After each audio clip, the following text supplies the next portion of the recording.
মূৰ্তি বনাই সেয়া মা বুলি সেৱা কৰিলে। আমি মাত্ৰ তুলনাটোহে কৰা হৈছে, ব্যক্তিগতভাৱে কোনো আকৌ গাত পাতি নল'ব কথাখিনি। বিপৰীতে নাৰী শক্তিক দুৰ্গাৰ লগত তুলনা কৰে। সেই নাৰী শক্তি হ'ল আপোনাহঁত, আৰু আপোনাহঁতেই আমাক জন্ম দিছে। গতিকে আমি যুৱক এজনে দুৰ্গা পূজা পাতিম বুলি হাজাৰ হাজাৰ টকা গোটাই লৈ ঢাক ঢোল বজাই জয় দুৰ্গা মা বুলি কৈ চিঞৰি চিঞৰি ধূপ ধূনা জ্বলাই অন্য হাতেদি যদি অকলশৰীয়াকৈ পোৱা আপোনাৰ মোৰে ভণ্টি বয়সৰ এগৰাকীক ধৰ্ষণ কৰোঁ, তেতিয়াহ'লে কোনটো শুদ্ধ হ'ল? প্ৰাণীকক উপেক্ষা কৰি পূজে মোৰ সমতি, আকৌ অন্য হাতেদি সেই দুৰ্গা মূৰ্তিটোৰ আগত কি কৰে? ছাগলী বলি, মহ বলি।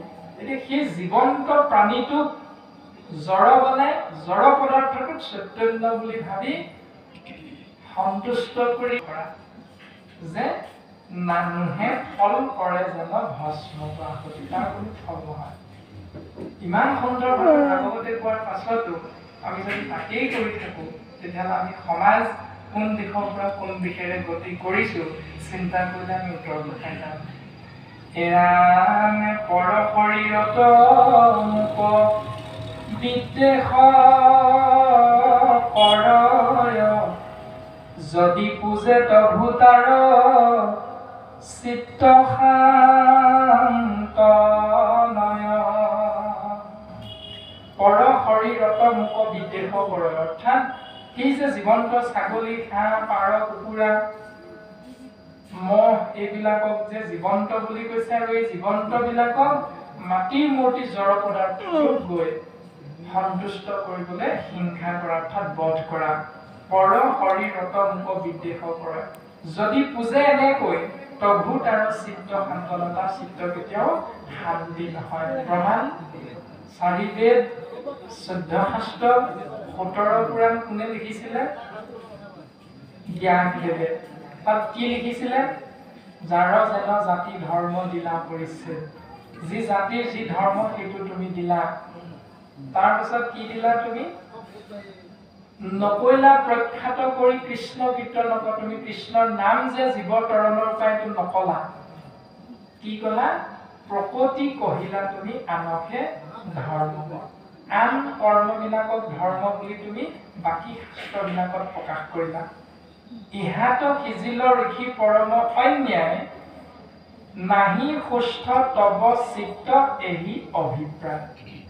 যিজন ব্যাস বেদজ্ঞ শাস্ত্ৰজ্ঞ, সেইজন ব্যাসে 4 বেদ, 14 শাস্ত্ৰ, 17 পুৰাণত অন্য দেৱতাক পূজা সেৱা কৰা, প্ৰাণী হিংসা কৰা নিয়মটোক প্ৰধান হিচাপে প্ৰকাশ কৰাৰ বাবেই তেওঁৰ মতিচন্ন হৈছে।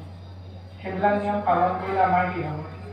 লিখোতাজনৰে তেনেকুৱা, পালন কৰিবলৈ গ'লে পালন কৰিবলৈ যোৱাসকলৰ কি অৱস্থা হ'ব?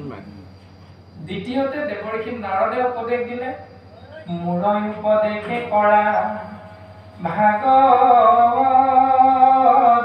শাস্ত্ৰ, প্ৰচাৰক গোবিন্দৰ গুণনাম মাত্ৰ। তোমাক মই উপদেশ দিছো, তুমি আকৌ ভাগ শাস্ত্ৰ লিখা, নাম হ'ল মহাভাগৱত। ইয়াত থাকিব কি? গোবিন্দৰ গুণ নাম মাত্ৰ। ইয়াত বাকীখিনি কথা নিলিখিবা। সেইকাৰণে ব্যাসে কৃষ্ণৰ মূৰ্তিক পাছে কৰিলন্ত ধ্যান ক'ত? হৃদয়ৰ মাজত। হৃদয়ত কৃষ্ণক দেখিলা বিদ্যমান। এটা মূৰ্তি বনাই ব্যাসে চিন্তা কৰা নাই, ধূপ ধূনা জ্বলাই সেৱা কৰা নাই, হৃদয়ত চিন্তা কৰিছে। আৰু চিন্তাটো কিয় কৰিলে? কাৰণ নাৰদৰ ওচৰত শৰণ গ্ৰহণ কৰিলে। নাৰদৰ পৰা পৰম তত্ত্ব দৰ্শন পাই হৃদয়ত চিন্তা কৰিছে, চিন্তা কৰি ঈশ্বৰক দৰ্শন পাইছে। তাৰপিছত আৰু এটা ৰূপ দৰ্শন পালে, বাম পাশে মায়া। ভক্তিৰ কৰ্ম কি? মায়াৰ কৰ্ম কি?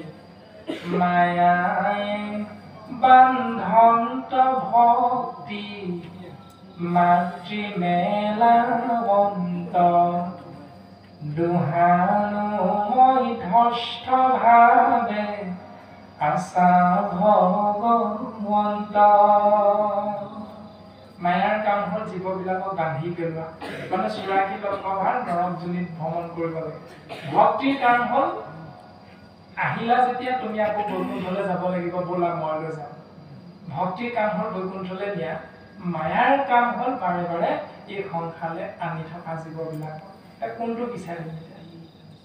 সেইকাৰণে ব্যাসে সমস্তখিনি বুজি পালে। বন্ধৰ মুখৰ হেতু, বন্ধনৰ পৰা মুখৰ কাৰণটো, হেতু মানে কাৰণ, দেখি ব্যাসৰিষি, এই তত্ত্বটো দেখি বুজি পায় ভাগৱত দক্ষিণা মাত্ৰ আছে নাই বুলি? নাই। ভাগৱত ক'ৰ বস্তু? বৈকুণ্ঠৰ। ইয়াত কি আছে? ইহাৰ উত্তম ফল হৰিনাম মাত্ৰ। দান দক্ষিণা এৰিব লাগিব। ভাগৱত পঢ়াৰ পাছত ভাগৱত ধৰ্ম আশ্ৰয় কৰিলে পূজা পাতল এৰিব লাগিব, কাৰণ ইহাৰ উত্তম ফল পূজা পাৰ্বণ মাত্ৰ বুলি নাই কোৱা। ইহাৰ উত্তম ফল ভোজনী মুণ্ডন বুলি নাই কোৱা। ইহাৰ উত্তম ফল শ্ৰাদ্ধ পিণ্ড বুলি নাই কোৱা।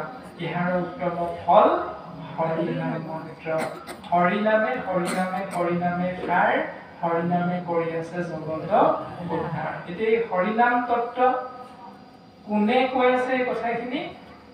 বৈকুণ্ঠৰ শাস্ত্ৰ কৃষ্ণ মুখৰ বচন, অৰ্থাৎ ভগৱন্তৰ কৃষ্ণ নিজে কৈ আছে।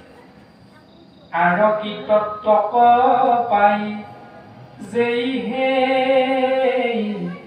জনা, ইয়াৰ তত্ত্ব সকলোৱে পাবনে নাপায়?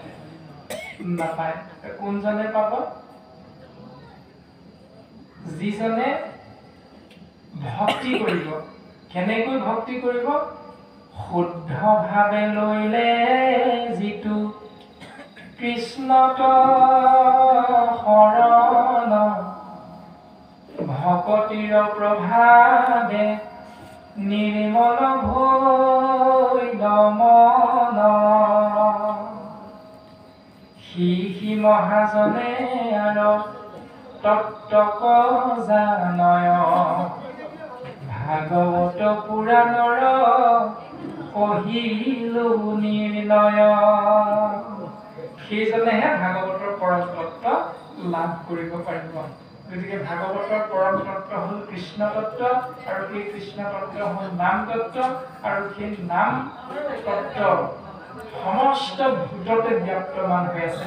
সেইকাৰণে সমস্ত জনাৰ প্ৰতি এক কৃষ্ণ তত্ত্ব গুণেৰে আমি নিজক বিভূষিত কৰিবলৈ চিন্তাৰ মাজলৈ আমি এইটো হ'ল ভাগৱত দৰ্শন।